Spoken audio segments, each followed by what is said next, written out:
আল্লাহ রাসূল সাল্লাল্লাহু আলাইহি ওয়াসাল্লাম নবুয়ত পেয়ে 40 বছরের রোমান্টিক করে পদার্পণ করে তখন থেকে মক্কার সব মানুষের শত্রু হয়ে গেল। নাউযুবিল্লাহ। যে নবী সবার সামনে সবার কাছে একটি মডেল ছিলেন, সবার সামনে মানবতার কান্ডারি ছিলেন, 40 বছর হতে না হতে সেই নবী আবার সবার দুশমন হয়ে গেল। অথচ এরকম ছিল নবী মুহাম্মদ রাসূলুল্লাহ সাল্লাল্লাহু আলাইহি ওয়াসাল্লাম যখন মক্কার গলিতে গলিতে দাঁড়িয়ে থাকতেন, কাফির কুরাইশ মসজিদের ব্যবসা বাণিজ্য দেওয়ার কি নবী মুহাম্মদ রাসূলুল্লাহ সাল্লাল্লাহু আলাইহি ওয়াসাল্লামের সাথে সাক্ষাৎ করে দিলেন। কুরাইশ ব্যবসায়ীদের বক্তব্য ছিলেন, আপনার যে সমস্ত কাফেলার মধ্যে ব্যবসায়িক কাফেলার মধ্যে আমরা যখন আমরা যেতাম রওনা হতাম, আপনার নবী মুহাম্মদ রাসূলুল্লাহ সাল্লাল্লাহু আলাইহি ওয়াসাল্লামের সাথে দেখা করে এরপরে ব্যবসা বাণিজ্য করতাম, আর ওই ব্যবসা বাণিজ্যের মধ্যে আমরা দ্বিগুণ লাভবান হতাম। সুবহানাল্লাহ। আমরা দ্বিগুণ লাভবান হতাম। এটা ছিল আমার রাসূলের মুজিজা। কাফের মুশরিক বেঈমানরা আল্লাহর রাসূলের চেহারা দেখে ব্যবসায়ীদেরও দ্বিগুণ লাভবান হতো। ব্যবসায়ী দ্বিগুণ লাভবান হওয়ার পর আল্লাহ রাসূল সাল্লাল্লাহু আলাইহি ওয়াসাল্লাম যখন নবুয়ত পেলেন, 40 বছরের জগৎ পদার্পণ হলেন, তখন এই সমস্ত ব্যবসায়ীদের শত্রু হয়ে গেলেন নবী মুহাম্মদ। মক্কার কাফির মুশরিক বেঈমানদের ঢালাও ধরে শত্রু হয়ে গেলেন আমার আপনার নবী। অথচ আল্লাহ রাব্বুল আলামিন বলেছেন, ওয়া মা আরসালনাকা ইল্লা রাহমাতাল লিল আলামিন। আল্লাহু আকবার বলেন। ও নবী মুহাম্মদ সাল্লাল্লাহু আলাইহি ওয়াসাল্লাম, আমি দুনিয়াতে কেবল মাত্র একমাত্র আমি আল্লাহ আপনাকে প্রেরণ করেছি। আমি আল্লাহ আপনাকে দুনিয়াতে আমি আল্লাহ আপনাকে প্রেরণ করেছি দুনিয়ার মানুষের জন্য রহমত স্বরূপ। সুবহানাল্লাহ। শুধু মুসলমানের জন্য নয়, শুধু কাফেরের জন্য নয়, শুধু ইনসানের জন্য নয়, তামাম যত মাখলুক আছে দুনিয়ার বুকে, যত প্রাণী আছে, আমি আল্লাহ সব প্রাণীর জন্য আপনাকে রহমত স্বরূপ বানিয়েছি। আপনি গাছপালার রহমতের নবী, আপনি পাহাড় পর্বতের রহমতের নবী, আপনি জমিনের রহমতের নবী, तमाम কায়নাতের রহমতের নবী হচ্ছেন আপনি। আপনি তো সাধারণ কোন এলাকার নবী নয়, রহমত নয়। আমি আল্লাহ রাব্বুল আলামিন কসম খেয়ে বলছি, কসম খেয়ে বলছি, ও নবী আল্লাহ আপনাকে तमाम দুনিয়ার জন্য রহমত স্বরূপ প্রেরণ করেছি। এরপরে যখন আল্লাহ রাসূল সাল্লাল্লাহু আলাইহি ওয়াসাল্লাম নবুয়তের লাভ করার পরে যখন দাওয়াত দেওয়া শুরু করলেন, তখন মক্কার কাফির মুশরিক বেঈমানদের আর ভালো লাগলো না। এতদিন ছিল আগামী বিশ্বাস করত, এতদিন নিজের অর্থগুলো আল্লাহ রাসূলের কাছে আমানত রাখতে, আল্লাহ রাসূলের কাছে জমা রাখতে, কিন্তু এখন এমন হয়ে গেছে আল্লাহ রাসূল জানি দুশমন হয়ে গেছে। আল্লাহ রাসূল সাল্লাল্লাহু আলাইহি ওয়াসাল্লাম মানুষদেরকে তাওহীদের দাওয়াত দিচ্ছেন, কাফের মুশরিকদেরকে তাওহীদের দাওয়াত দিচ্ছেন, ইমানের দাওয়াত দিচ্ছেন। আর এই দিকে মক্কার মুশরিক বেঈমানেরা আল্লাহ রাসূলের দুশমন হিসাবে রূপান্তরিত হয়েছে। আসলে দুশমন হয়ে গেছে। মুসলমান ইমানদার আল্লাহর কোরআন ভালো করে বোঝে। রাসূল যখন নবুয়ত পেলেন, পাওয়ার পরে আল্লাহ রাসূলের প্রতি যখন ওহী নাযিল হতে, কোরআন নাযিল হতে, আল্লাহ রাসূল সাল্লাল্লাহু আলাইহি ওয়াসাল্লাম মক্কার অলিতে গলিতে কোরআন তেলাওয়াত করতেন। কেমন ছিল কোরআনের মেজাজ, কেমন ছিল কোরআনের মুজিজা। বিশ্বনবী রাহমাতুল লিল আলামিন যেখানে কোরআন পড়তে মানুষ এই কোরআন শোনার জন্য ভিড় হয়ে যেত। সুবহানাল্লাহ। কোরআন শোনার জন্য ভিড় হয়ে যেত। কোরআনে কারিমে আল্লাহ রাব্বুল আলামিন বলেন ওয়া ইযা তুলিয়াত আলাইহিম আয়াতুহু সাআদাতুহুম ঈমানাও ওয়া আলা রাব্বিহিম ইয়াতাওয়াক্কালুন। আল্লাহু আকবার।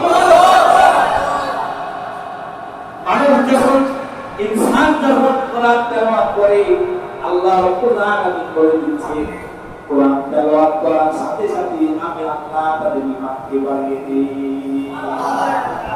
নবী মুহাম্মদ সাল্লাল্লাহু আলাইহি ওয়াসাল্লাম ওলিদের নবীতে কোরআন তেলাওয়াত করছেন। সাধারণ মানুষ আল্লাহ রাসূলের কাছে এসে কোরআন শুনে আল্লাহ রাসূলকে বলতেছে নবী মুহাম্মদ তুমি যে এত সুন্দর কবিতা তুমি করবে কাফেরের কাছে এটা কবিতা মনে মনে করছো।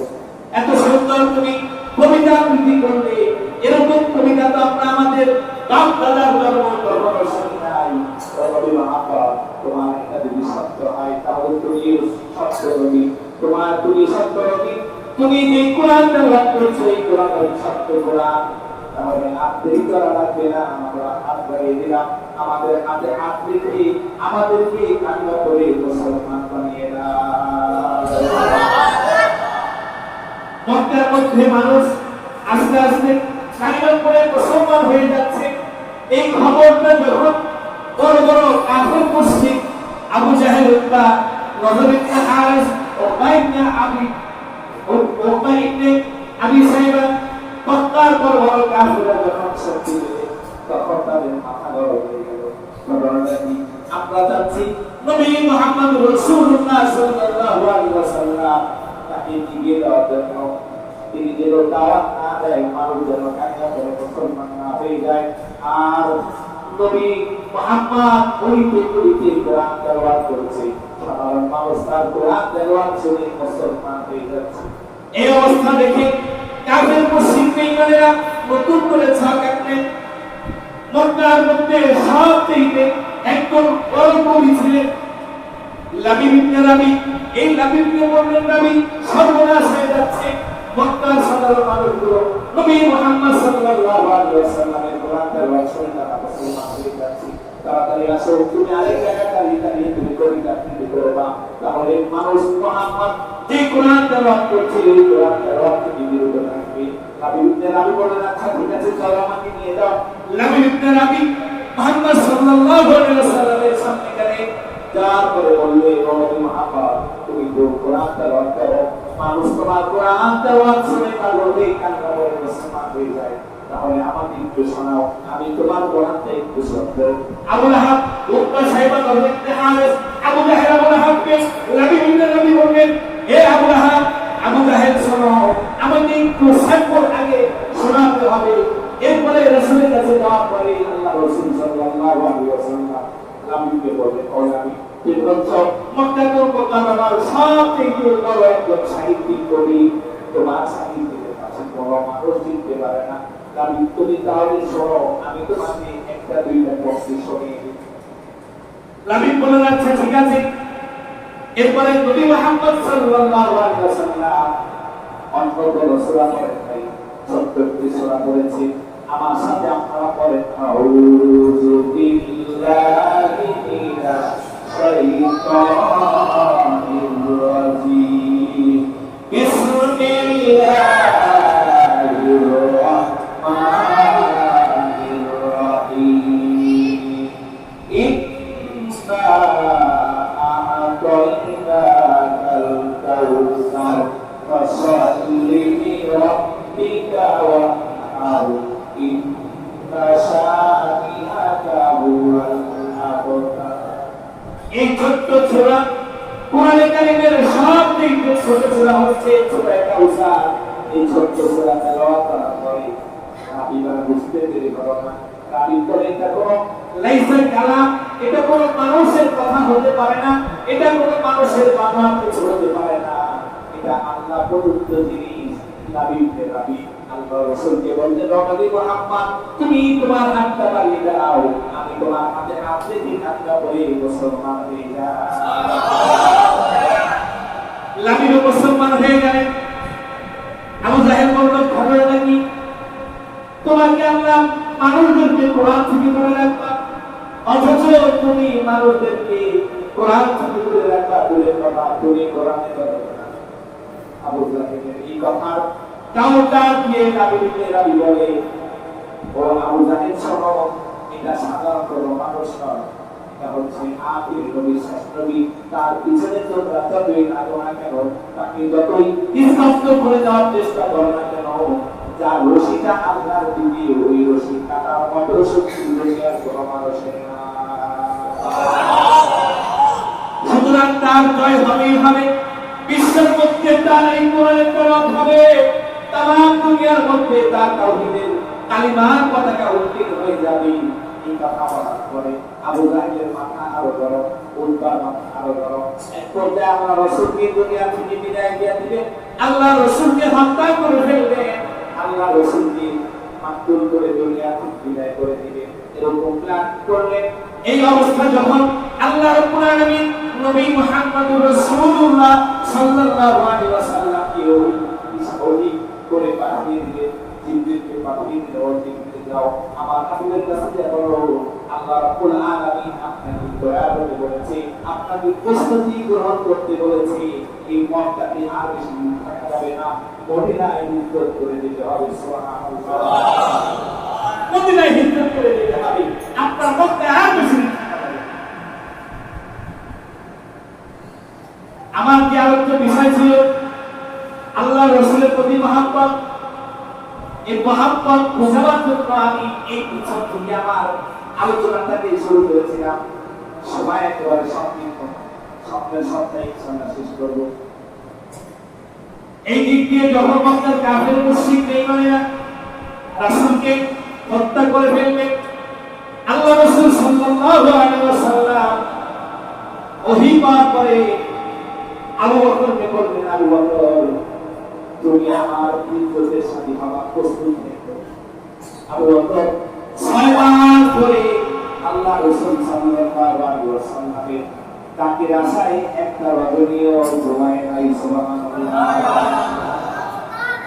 কাফের মুশরিক বেঈমানরা যখন আল্লাহ রাসূল মুহাম্মদুর রাসূলুল্লাহ সাল্লাল্লাহু আলাইহি ওয়াসাল্লামকে হত্যা করবে জিবরিলকে পাঠিয়ে দিলেন না যাও যাও আমার হাবিব বলে আছে তাকে ওকে মদিনায় হিজরতের জন্য পাঠিয়ে দাও আল্লাহ রাসূল সাল্লাল্লাহু আলাইহি ওয়াসাল্লাম মদিনাতে হিজরত করবে এই দিকে হযরতে আলী রাদিয়াল্লাহু তাআলা বলতে আল্লাহ রাসূল বলেন আলী আমার আশেপাশে মক্কার কাফির মুশরিক বেঈমানেরা তলোয়ার ধনুক বিভিন্ন অস্ত্র শস্ত্র নিয়ে তারা আমাকে ঘেরাও করে রয়েছে আমি হাতে হিজরত করে আল্লাহর হুকুমে আমি মদিনাতে চলে যাব ও আলী তুমি আমার এখানে অবস্থান করো এখানে শুয়ে থাকো কাফের মুশরিক বেঈমানেরা যেন বুঝতে পারে এখানে নবী মুহাম্মদ আছে আলী বললেন ইয়া রাসূলুল্লাহ ইয়া হাবিবাল্লাহ আমার কোনো টেনশন নাই আপনার জিন্দেগি আপনার জীবনটা সুরক্ষিত থাকবে আমার আমি তুমি জান্নাতে চলে যায় তাহলে আমি তাতে খুশি আমি আপনার কাছে শুনতে রাখি আপনি মুহাম্মদ রাসূলুল্লাহ সাল্লাল্লাহু আলাইহি ওয়াসাল্লাম আলীকে শুয়ে তিনি চলে গেলেন আশেপাশে দেখতেছেন মানুষ ঘুরপাক খাচ্ছে কাফের মুশরিক বেঈমানেরা তওয়ারকে ধরকে আশেপাশে ঘুরপাক খাচ্ছে আল্লাহ রাব্বুল আলামিন নবী মুহাম্মদ সাল্লাল্লাহু আলাইহি ওয়াসাল্লামকে বললেন নবী আপনি পেরেশানি করেন না চিন্তিত হবেন না আমি আল্লাহ রাব্বুল আলামিন আপনার সাথে আছি আপনি একটু হাতের মধ্যে একটু বালু নেন বালু নিয়ে আপনি বালুটা নিক্ষেপ করেন এরপরে আমার পুত্র সব প্ল্যান সব কিছু করে যাবে আল্লাহ রাব্বুল আলামিন এরপরে আল্লাহ রাব্বুল আলামিন এই কথা বলার পরে নবী মুহাম্মদ সাল্লাল্লাহু আলাইহি ওয়াসাল্লাম এক পুষ্টি বানিয়ে দিয়ে নিক্ষেপ করে দিলেন এক পুষ্টি বালু যখন নিক্ষেপ করলেন নিক্ষেপ করার সাথে সাথেই প্রত্যেকটা কাফেরের জন্য আল্লাহর কুদরত পানি পৌঁছে দিলেন সুবহানাল্লাহ আল্লাহ তাআলা আদেশ করার পরে নবী মুহাম্মদ সাল্লাল্লাহু আলাইহি ওয়াসাল্লাম বালু নিক্ষেপ করলেন ভালো নিক্ষেপ করেছে, যেখানে পেয়েছে ওখানে যাওয়ার কথা। অথচ এই যে দেখেন না, পিয়াস